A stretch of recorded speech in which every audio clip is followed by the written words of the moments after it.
여러분 안녕하십니까? 11월 10일 금요일 이롬경제 뉴스입니다. 미국의 가파른 물가 상승률 충격이 하루 만에 완화됐습니다. 언론에 따르면 주요 뉴스에 따라 시장이 등락을 반복하는 변동성 큰 장세가 당분간 이어질 수 있다고 전했습니다. 목요일장에서는 전장에서 크게 하락했던 종목들의 반발 매수세가 유입되면서 11일 가장 큰 하락률을 보였던 나스닥 지수의 상승률이 가장 높았습니다. 전 섹터를 고루 아우르고 있는 S&P 500 지수 상승세를 보였는데요. 다우 지수는 시간이 갈수록 낙폭을 키웠습니다. 이어서 이 시각 헤드라인 뉴스입니다. 뉴욕 증시가 인플레이션에 대한 우려 속에 반도체와 자동차주 등 일부 섹터가 강세를 보이며 혼조세로 마감했습니다.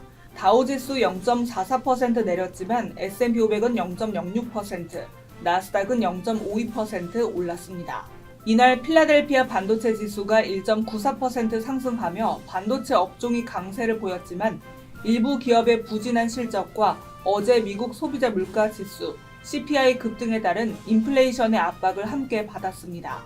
AMD, 엔비디아는 각각 4.4%, 3.2%씩 올랐지만 예상치를 밑도는 실적과 디즈니 플러스 가입자 수를 발표한 디즈니는 7.1% 급락했습니다. 테슬라는 일론 머스크가 50억 달러 규모의 주식을 매도했다는 소식에도 비교적 제한적인 움직임을 보이며 0.4% 하락으로 그쳤습니다. 업종별로 보면 11개 업종 중 6개가 상승했으며 이 중 소재가 0.9%, IT가 0.5%, 금융과 에너지가 각각 0.3%씩 상승했습니다.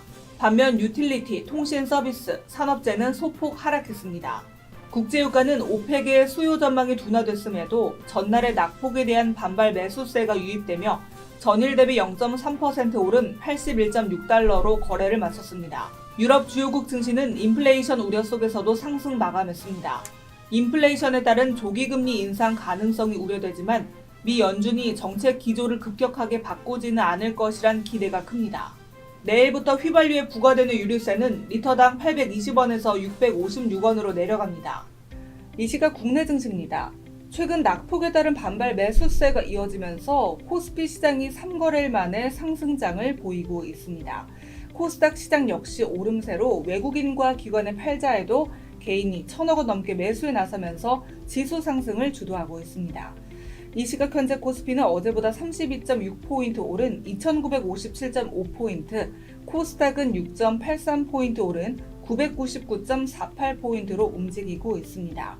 투자 주체별 매매 동향을 보면 코스피에서는 외국인과 기관이 함께 매수에 나서고 있습니다. 지난밤 뉴욕 증시는 인플레이션 경계감이 지속된 가운데 기술 중심으로 전 거래일 하락에 따른 반발 매수세가 유입되면서 혼조세로 거래를 마감했습니다.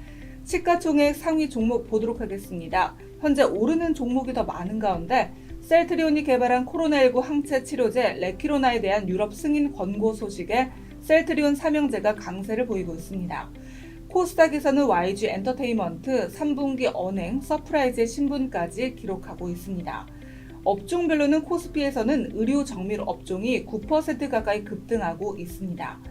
이 시각 현재 일본 증시는 오르면서 거래되고 있습니다.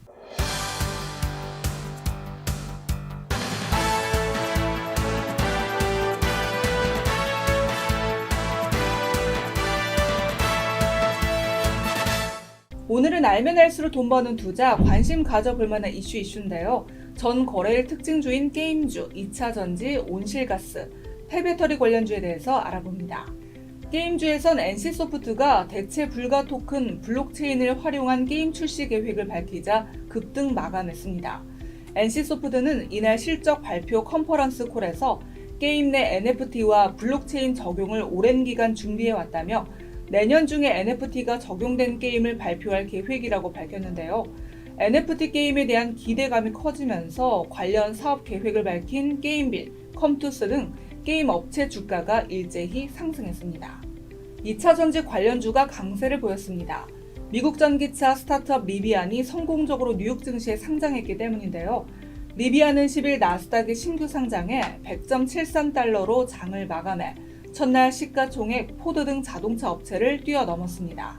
제26차 유엔 기후 변화 협약 당사국 총회에서 미국과 중국이 2020년대 기후 대응 강화 공동 선언을 발표했습니다. 인류 공통의 위기인 기후변화 앞에서 차이를 뒤로하고 모처럼 협력하기로 한 건데요. 공동선언문에서 미국은 2035년까지 탄소 오염 제로 발전을 100% 달성하겠다고 약속했고, 중국은 2026년부터 2030년까지 가능한 빠른 속도로 석탄 소비를 줄이겠다고 명시했습니다. 전기차 폐배터리 재활용 사업 활성화를 위해 삼성, 현대차, SK, LG 등 4대 그룹이 뭉쳤다는 소식에 관련주 주가가 상승했습니다. 한국전지산업협회는 지자체, 연구기관, 대학, 대기업, 중소기업 등이 참여하는 폐배터리 재사용 얼라이언스를 출범 준비를 하고 있는데요. 이들은 내년 초부터 폐배터리의 재사용, 재제조, 재활용을 일원화하는 시스템을 개발할 계획입니다. 지금까지 이슈 짚어봤습니다.